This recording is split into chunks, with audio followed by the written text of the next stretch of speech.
ప్రేక్షకులకి ఆ లలితాంబిక అమ్మవారి యొక్క అనుగ్రహం పరిపూర్ణంగా కలగాలని మనస్ఫూర్తిగా కోరుకుంటూ మనం ఈరోజు చెప్పుకోబోయేటువంటి టాపిక్ సెప్టెంబర్ మాసంలో రాశి ఫలితాలు ఏ విధంగా ఉన్నాయి. ముఖ్యంగా లగ్నం నుంచి చూసుకోండి, చంద్రుడిని రాశి కంటే కూడా అది ఇంకా ఎక్కువగా పనిచేస్తూ ఉంటుంది. అయితే ఇక్కడ గ్రహస్థితి ఏ విధంగా ఉంది అని చెప్పి చూసుకున్నట్లయితే మేజర్ ప్లానెట్స్ అయినటువంటి శని కుంభంలో వక్రించున్నాడు, వృషభంలో గురువు, రాహు ఏమో మీనంలోని, కన్యలో కేతు ఉంటాడు. ఇవి మాత్రం ఎక్కడా కూడా మనకి అంత తొందరగా మారవు. మిగతా గ్రహాలు కనుక చూసుకున్నట్లయితే కుజుడు మిథున రాశిలోని, అదేవిధంగా చంద్రుడు కర్కాటకంలో ప్రారంభమై మరలా మిథునం వరకు తన యొక్క సంచారం జరుగుతుంది. అందులో చంద్రుడితో పాటు బుధుడు కూడా కర్కాటకంలో ఉన్నాడు. కాకపోతే బుధుడు 5వ తేదీకి సింహంలోకి మారి మరలా 23వ తేదీకి ఇందులోకి మారుతున్నాడు, కన్యారాశిలోకి మారుతున్నాడు. అదేవిధంగా సింహరాశిలో రవి, శుక్రుడు కన్యారాశిలో నీచబడి ఉన్నాడు. ఆయన దాదాపుగా 19వ తేదీ వరకు ఉంటాడు. మరియు అదేవిధంగా ఈ కన్యారాశిలో శుక్రుడు 19వ తేదీ వరకు నీచబడి ఉన్నటువంటి సమయంలో పర్టికులర్గా ఏంటంటే నీచ స్థానంలో ఉండేటువంటి రిజల్ట్స్ కూడా నేను మీకు ప్రత్యేకంగా చెప్తాను. అందరూ అంటే జాతచక్రం ఉన్న వాళ్ళు లేని వాళ్ళు కూడా ఏం పాటించాలనేటువంటిది. సో అందుకని మీరు వీడియో ఎండింగ్ వరకు చూడండి. కర్కాటక లగ్నము లేదా కర్కాటకం వారికి కనుక చూసుకున్నట్లయితే ప్రధానంగా మీరు జాగ్రత్త తీసుకోవాల్సిన అంశం ఏమిటి అంటే 3వ స్థానంలో శుక్రకేతువులు సంచారం జరుగుతుంది. కాబట్టి 3లో ఉండేటువంటి శుక్రకేతువులు ప్రధానంగా మీకు ఈ కమ్యూనికేషన్ చేసేటప్పుడు, ఏదైనా ఒక వ్యాపార సంస్థని నిర్మాణం చేసేటప్పుడు చాలా జాగ్రత్తగా ఉండాలి. ఎవరితోనైనా మాట్లాడుకునేటప్పుడు కానీ, రాతకోతలు రాసుకునేటప్పుడు కానీ, సిబ్లింగ్ వరుస వాళ్ళతోని చాలా కేర్గా ఉండవలసిన గ్రహస్థితి ఉంది. కాకపోతే మీకు 2వ స్థానంలో ఓన్ హౌస్లో ఎప్పుడైతే సన్ ఉన్నాడో, రవి ఉన్నటువంటి స్థితి మీకు మంచి ధనయోగాన్ని ఇస్తుంది. ఫైనాన్షియల్గా మంచి గ్రోత్ యోగం. ఎందుకంటే కేంద్రంలో గురువు ఉన్నాడు. రవి నుంచి కేంద్రంలో ఎప్పుడైతే గురువు ఉన్నాడో 17వ తేదీ వరకు మీరు చేసేటువంటి ప్రయత్నాలు ఫైనాన్షియల్గా మంచి గ్రోత్ని ఇస్తాయి, అందులో ఎటువంటి సందేహం లేదు.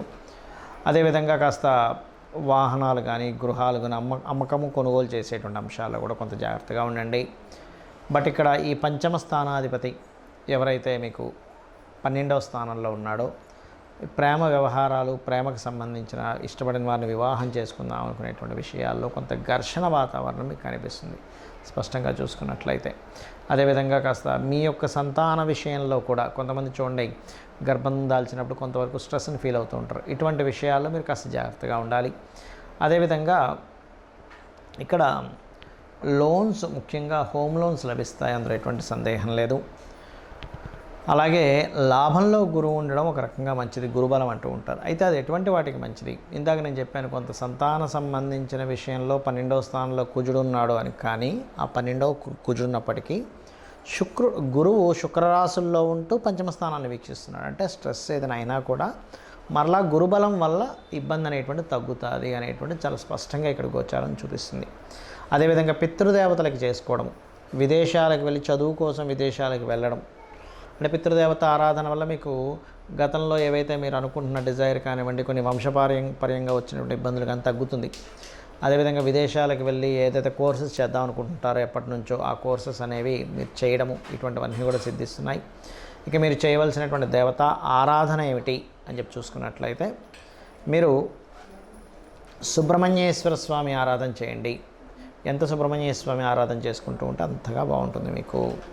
శుక్రుడు, కేతువు ఈ 2 గ్రహాలు కూడా మనకి ఈ 19వ తేదీ వరకు దాదాపుగా ఈ యొక్క కన్యారాశిలో నీచబడి ఉంటున్నందుకు ప్రపంచవ్యాప్తంగా కానీ, దేశవ్యాప్తంగా కానీ జరిగేటువంటి పరిస్థితులు ఏమిటి అంటే, కొన్ని దేశాలకు సంబంధించినటువంటి విషయంలో మనం అంటే 1వ తేదీ ముందు నుంచి దాదాపుగా ఆగస్టు నుంచే స్టార్ట్ అవుతుంటుంది. ఆర్థిక మాన్యం, ఎందుకంటే శుక్రుడు నీచ స్థానంలోకి వెళ్తున్నాడు కాబట్టి ఆర్థికంగా కొంతవరకు డౌన్ఫాల్ అనుకోండి, ఆర్థికపరమైనటువంటి చిక్కుల్లో ఇరుక్కోవడం అనుకోండి, ఇటువంటివి జరుగుతాయి దేశపరంగా చూసుకుంటే. ఇది శుక్రుడు కేతువుతో కలిసి కన్యారాశిలో ఉన్నందుకు. మరి శుక్రుడు సహజంగానే అప్పుల స్థానంలో ఉంటున్నాడు వెళ్ళి. అందుకని ఏంటి, మొత్తము కూడా అందరూ కూడా ఎవరికైనా మనం అప్పు ఇచ్చే విషయాల్లో లేదా తీసుకునేటువంటి అంశాలలో కొంత జాగ్రత్త వహించండి, గుర్తుపెట్టుకోండి. ఓకే. అదేవిధంగా స్త్రీలు ముఖ్యంగా బయటికి వెళ్ళేటప్పుడు మీరు గణపతిని తలుచుకోండి. ఒంటరిగా వెళ్ళవలసిన పరిస్థితులు కొన్ని వస్తుంటాయి. కొన్ని నిర్మానుష్యమైన ప్రదేశాల్లో తిరిగేటప్పుడు కానీ, బికాజ్ ఆఫ్ శుక్రుడు అనేటువంటిది ఏదైతే ఉందో స్త్రీ కారక గ్రహంగా, స్త్రీలని సూచించేటువంటి గ్రహంగా చెప్తూ ఉంటారు. కాబట్టి ఈ యొక్క అంశాలు చాలా జాగ్రత్తగా పాటించండి. అంటే ఒంటరిగా పంపించకండి అంత. అంటే కొన్ని ప్రదేశాలకు ఒంటరిగా పంపిస్తే ప్రమాదము అని అనుకునేటువంటి విషయాల్లో చాలా కేర్గా ఉండాలి అన్ని రాసుల వారు కూడా. బికాజ్ ఆఫ్ యూనివర్సల్గా కొన్ని ఇవి పనిచేస్తూ ఉంటాయి. అదొకటి.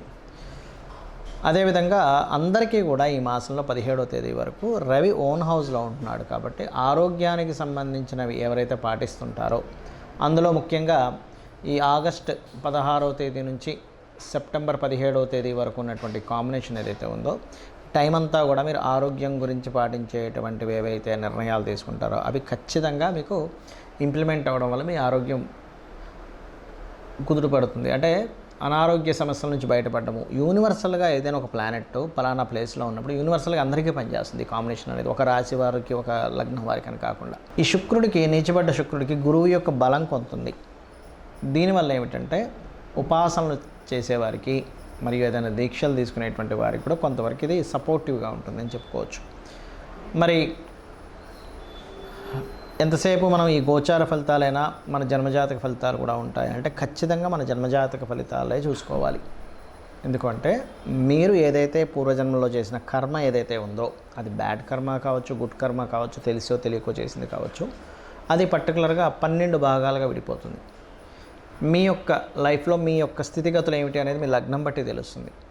కష్టపడి బ్రతుకుతాడా లైఫ్ అంతా కూడా, లేనట్లయితే ఒక ఏజ్ వరకే ఎలా ఉంటుందా, దాని తర్వాత బాగుంటుందా, అది అన్ని విషయాల్లోని, నాట్ ఓన్లీ మీ పర్సనల్ విషయం అనే కాకుండా మీకు ధనం సంపాదించే విషయం కానివ్వండి, మీ కుటుంబ సభ్యుల విషయంలో కానివ్వండి, మీ యొక్క సిబ్లింగ్స్తో ఉండేటువంటి అంశాలు కానివ్వండి, మరియు అదేవిధంగా మీ యొక్క ఆస్తికి సంబంధించిన విషయాలు కానివ్వండి, అంటే ప్రాపర్టీ ఎప్పుడు కొనాలి.